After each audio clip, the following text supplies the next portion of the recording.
बिस्मिल्लाहिर्रहमानिर्रहीम। अस्सलाम वालेकुम नाज़रीन, मैं हूं कंबर ज़ैदी। डिजिटल मीडिया आप मेरा देख रहे हैं। अब तक की सबसे बड़ी खबर जिसने पूरे पाकिस्तान को हिला के रख दिया है वो रावलपिंडी के डिप्टी कमिश्नर की प्रेस कॉन्फ्रेंस है जो कि आज सुबह के टाइम उन्होंने की। रावलपिंडी की 13 सीटों पे उन्होंने धांधली का इंकशाफ किया और कहा कि ये 13 सीटों पे धांधली कराई गई है, बल्कि अभी तक ठप्पे लग रहे हैं। 70,000 की लीड को कन्वर्ट किया गया है और साथ उनकी जानिब से ये भी कहा गया कि इसमें चीफ जस्टिस ऑफ पाकिस्तान और चीफ इलेक्शन कमिश्नर मुलव्विस हैं। ये जो उनकी जानिब से प्रेस कॉन्फ्रेंस की गई है इसमें बड़े बड़े इंकशाफात किए गए हैं। ये पूरी प्रेस कॉन्फ्रेंस में जो जो बातें उन्होंने की हैं मैं आपको वो बताऊंगा और साथ हम ये भी बताएंगे कि ये लियाकत चट्टा साहब जो डिप्टी कमिश्नर हैं ये हैं कौन, बेसिकली कहाँ पे काम करते रहे हैं, इनकी कहाँ कहाँ से एफिलिएशन है और इससे जुड़ी जो कॉन्स्पिरेसी थ्योरीज हैं। लेकिन आज जो है एक जो बड़ा दिन है पाकिस्तान में वो इस वजह से तस्वुर किया जा रहा है कि जो ये डिप्टी कमिश्नर साहब हैं ये कहते हैं कि मैं नहीं चाहता कि पाकिस्तान 1971 के बाद दो टुकड़े हो। इस वजह से मेरे आबा अजदाद ने भी पाकिस्तान के लिए कुर्बानियाँ दी, मैंने ये सच बोला और मैं फजर की नमाज के बाद खुदकुशी करने वाला था। बहुत बड़े बड़े इंकशाफात इनकी जानिब से किए गए हैं। अभी रावलपिंडी का एक कमिश्नर निकल कर सामने आया। पूरे मुल्क में जो कुछ हुआ होगा वो आप हालात बेहतर तरीके से जानते हैं। यही वजूहत थी कि हम मुसलसल अपने व्लॉग्स में आवाम को गाइड कर रहे थे, जितनी हमारे पास इंफॉर्मेशन होती है हम बता देते हैं। अच्छा, ये जो अब मामलात जो अब सिचुएशन बनने जा रही है नाज़रीन, ये बड़ी इंटरेस्टिंग है और बड़ी अनप्रेसिडेंटेड है। पाकिस्तान की तारीख में पहली दफ़ा ऐसा हो रहा है कि एक इंतखाबात के बाद डिप्टी कमिश्नर जो कि आप ये कह सकते हैं कि सरकारी ओहदे पे तैनात है, जो कि कह रहा है कि मेरे होते हुए ठप्पे लगाए गए। वहाँ पे मैंने लोग जो मेरे मातहत लोग काम कर रहे थे वो नहीं चाह रहे थे ये होना, लेकिन ये जो है धांधली की गई और मेरा ज़मीर मुतमईन नहीं है। मैं जब रात को सोता हूँ मुझे नींद नहीं आती। फजर के बाद मैं जब खुदकुशी करने लगा तो मैंने कहा कि मैं क्यों अपनी जान ज़ाया करूँ, हराम मौत मरूँ, मैं लोगों को सच बताऊँगा। अच्छा, इन डिप्टी कमिश्नर के हवाले से कि ये हैं कौन, बेसिकली लियाकत चट्टा साहब जो हैं इस टाइम रावलपिंडी के जो कमिश्नर हैं वो हैं। रावलपिंडी में इन्होंने बड़े काम कराए हैं। इनकी रेपुटेशन ओवरऑल एक अच्छे अफसर की रेपुटेशन है। ये मुस्लिम लीग नून के पहले करीब समझे जाते थे। ये जो है डीसी गुजरात भी रहे हैं। उस टाइम इनकी काफ लीग से नहीं बनती थी। जो चौधरी गुलाम हुसैन साहब हैं, ARY पे एंकर हैं, उन्होंने मोनिस इलाही और इनकी आपस में सुलह कराई थी। इसके साथ इनकी रेपुटेशन के हवाले से जो काफ लीग है फिर बाद में इनके साथ अलाइन हो गए तो काफ़ी अच्छा काम करते रहे गुजरात में। ये जब ये रावलपिंडी के कमिश्नर बने तो इनके हवाले से बात की जाती है कि काफ़ी ज़्यादा ये सोशल वर्क में और जो डेवलपमेंट वर्क है उसमें मुतहर्रिक थे, काफ़ी ज़्यादा काम कराते थे। लेकिन ये लियाकत चट्टा को जो सबसे बड़ी चीज़ है, जो सबसे बड़ा इन पर राइट नो एक आप कह सकते हैं कॉन्स्पिरेसी थ्योरी भी है और जो मुखालफिन इन पर इल्ज़ाम लगा रहे हैं, यानी मुस्लिम लीग नून से वाबस्ता लोग इन्हें कह रहे हैं, वो ये कह रहे हैं कि ये जनरल फैज़ हमीद के टाउट और उनके राइट हैंड है। आपको पता है कि कल ही जनरल फैज़ हमीद जो हैं वो दोबारा से खबरों में आए जब मौलाना फजलुर रहमान ने उनके हवाले से बयान दिया कि जनरल फैज़ जो हैं वो नो कॉन्फिडेंस मोशन में शरीक थे जनरल बाजवा के साथ और उन्होंने आके बात की। फिर उन्होंने ये नदीम मलिक के शो में उन्होंने बात की थी। फिर गरीदा फारूकी ने जब कल शो किया GTV के लिए तो उन्होंने मौलाना फजलुर रहमान से ये सवाल पूछा तो उन्होंने कहा कि मैंने गलती से फैज़ हमीद साहब का नाम ले दिया था, वो उस टाइम मौजूद नहीं थे। और उन्होंने फिर कहा कि उन्होंने अब के DGISI पर इल्ज़ाम लगाया, जो कि क्लिप अभी इंटरनेट पे वायरल हो रहा है मौलाना फजलुर रहमान की जानिब से।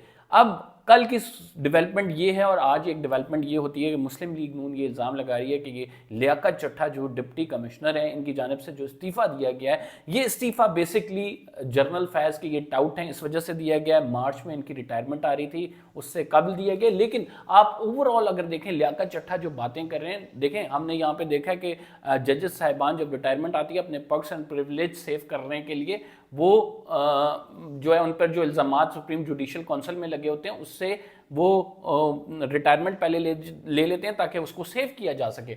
लेकिन एक ब्यूरोक्रेट अगर ये तमाम बातें कर रहा है तो इसका मतलब है कि उसके कॉल ऑफ फेल में कहीं ना कहीं सच्चाई ज़रूर मौजूद है।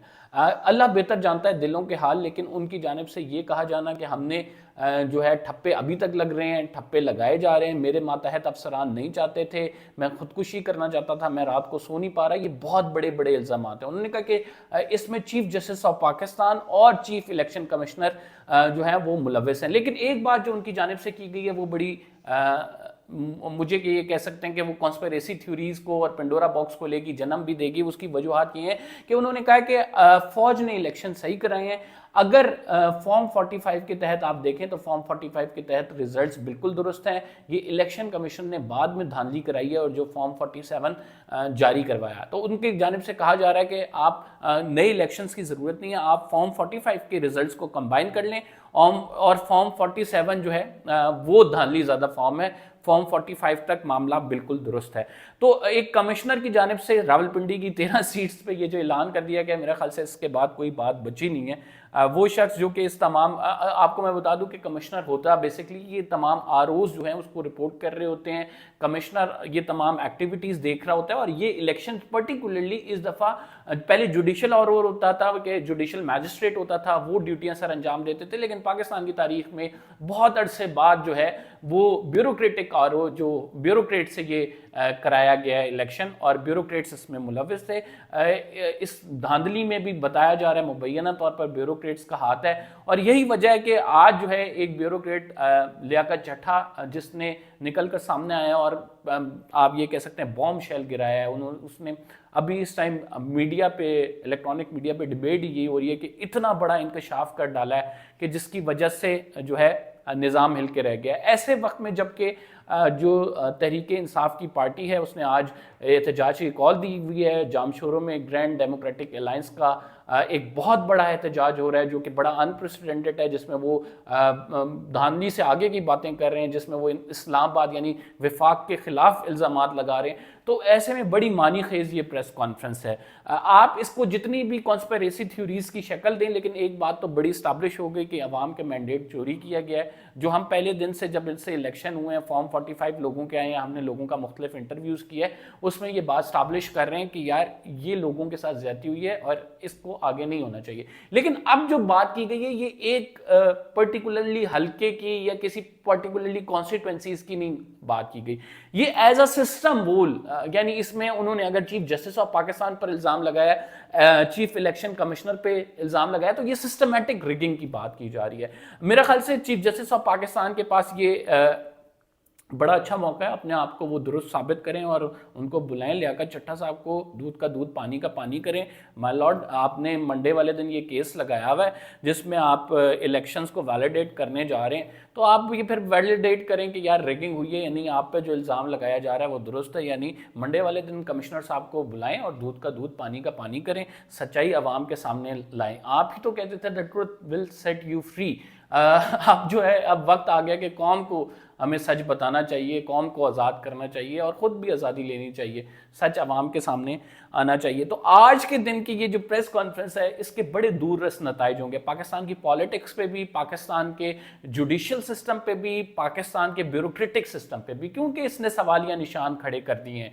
और लोगों का जो अवाम और इदारों पर ट्रस्ट है, सिकंदर सुल्तान राजा को तो सब जानते थे, उनकी क्रेडिबिलिटी क्या है, किस तरह के इलेक्शंस कराए गए हैं, इससे पहले वाले इलेक्शंस में क्या कुछ हुआ है, तो वो सारे जानते थे उनकी। लेकिन अब जो चीफ जस्टिस ऑफ पाकिस्तान पे ये इल्ज़ाम लगाया गया है, इसके साथ साथ उन्होंने कहा कि सिस्टमैटिक तरीके से ये हो रहा था, आरओज़ को कहा जा रहा था और आरओज़ बेचारे जो हैं वो कह रहे थे कि हम ये काम नहीं करना चाहते। तो ये बहुत बड़े इल्ज़ामात हैं जो कि लगा दिए गए हैं, जिसका सिस्टम ने अब जवाब देना है, सिस्टम ने रिस्पॉन्ड करना है कि ये इल्ज़ामात दुरुस्त हैं यानी, क्योंकि इमरान खान साहब तो बड़े पहले से कह रहे हैं। और मेरे ख्याल से मुस्लिम लीग नून को इस इंकशाफात के बाद एक काम बड़ा करना चाहिए कि वो जो 17 सीटर पार्टी ये रह गई है, तो ये 17 सीटें भी अगले इंतखाबात में इनको नहीं मिलेंगी अगर ये इसी तरह इन धांधली ज़्यादा सीटों पर अवाम के चोरी शुदा मैंडेट से वफाकी हुकूमत बनाने में फिर भी मसरूफ रहे।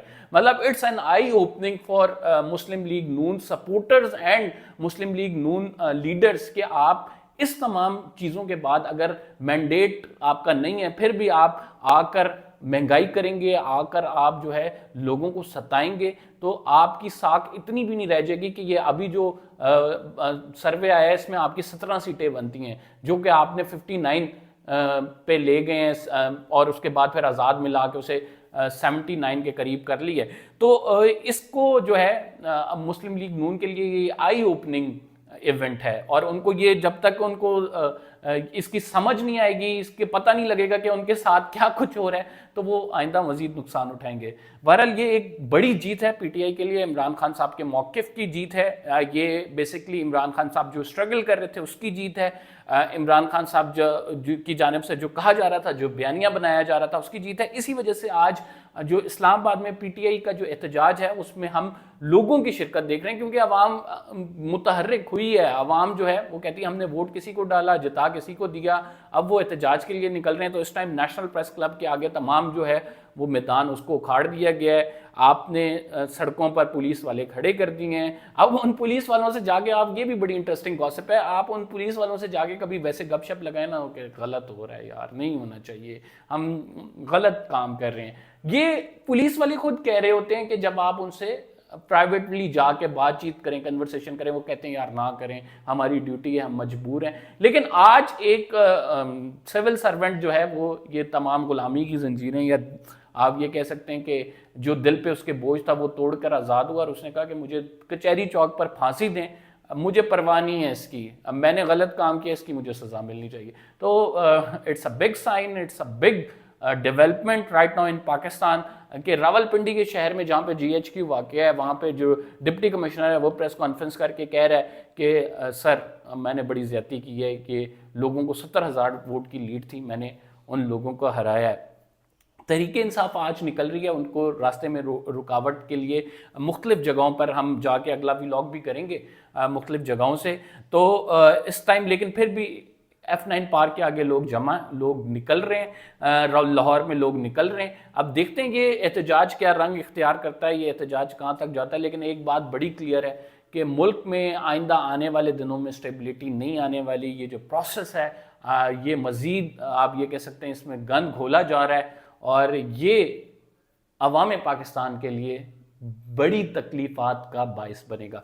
फिलहाल के लिए इतना ही। कंबर ज़ैदी को इजाज़त दीजिए, इंशाल्लाह अगले व्लॉग में आपसे मुलाकात होगी। अगर आपने अभी तक चैनल को सब्सक्राइब नहीं किया तो सब्सक्राइब जरूर कर लें। अल्लाह निगहबान।